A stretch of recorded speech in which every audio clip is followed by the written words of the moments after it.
చెప్పేదన్ను எங்கடா போயிருந்த இவ்வளோ நாள்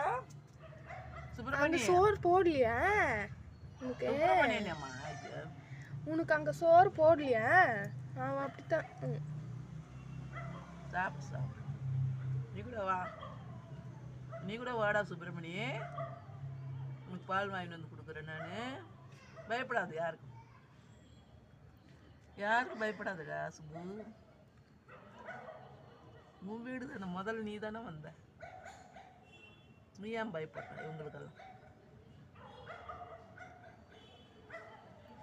அதுக்கு கத்துதா நாய் கத்துதா வராதுங்க அம்மா இருக்காங்க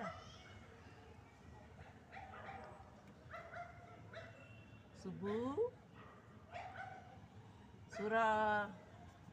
అయ్యయ్యా ఏమేం చేస్తాను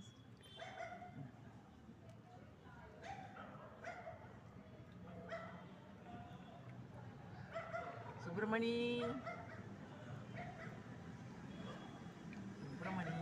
సాப்பிடுடா சுப்பிரமணி